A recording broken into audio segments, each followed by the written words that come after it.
C'est le seul plan qui mettra plus d'argent dans les poches. Si les sondages disent vrai le 19 octobre, aucun des trois chefs n'obtiendrait une majorité de sièges. Qui sera le Premier ministre du Canada? On ne le saura pas nécessairement lundi prochain. Quand il n'y a personne qui a une majorité, il n'y a personne qui gagne. C'est l'univers des gouvernements minoritaires. Peu importe le nombre de sièges qu'il remporte, la Convention exige que le gouverneur général demande d'abord à Stephen Harper, Premier ministre sortant, d'essayer de former un gouvernement. Mais le chef conservateur a déjà déclaré que s'il n'a pas le plus grand nombre de sièges, il ne souhaite pas se maintenir au pouvoir.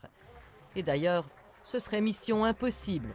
Justin Trudeau refuserait de collaborer avec Stephen Harper. Même son de cloche du leader néo-démocrate. Il est temps de mettre Stephen Harper à la porte, et oui, je vais le faire à la première occasion. Thomas Mulcair et Justin Trudeau, deux agents de changement, devront alors collaborer pour régner, malgré une antipathie réciproque. Tout un défi, surtout que les deux hommes, dit-on, ne se parlent même pas. Les sondages indiquent aujourd'hui que Justin Trudeau remporterait le plus grand nombre de sièges, mais sans atteindre le chiffre magique des 170 pour obtenir une majorité. Il devra donc chercher l'appui du NPD pour obtenir la confiance de la Chambre et gouverner. Pour ce professeur de droit, l'heure sera au compromis.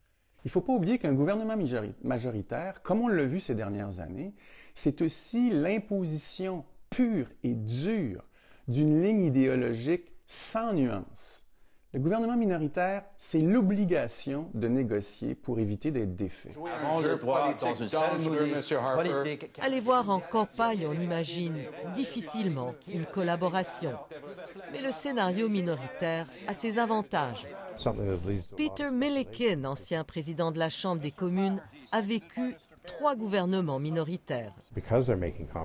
Deux partis qui s'unissent et font des compromis répondent aux attentes d'un plus grand nombre d'électeurs, dit-il. Depuis 1921, il y a eu 29 élections fédérales, 13 gouvernements minoritaires qui ont duré en moyenne 18 mois. Trop court, peut-être, plus instable, sans doute, mais les électeurs qui auront voulu un changement seront servis. Ici Joyce Napier, Radio-Canada, Ottawa.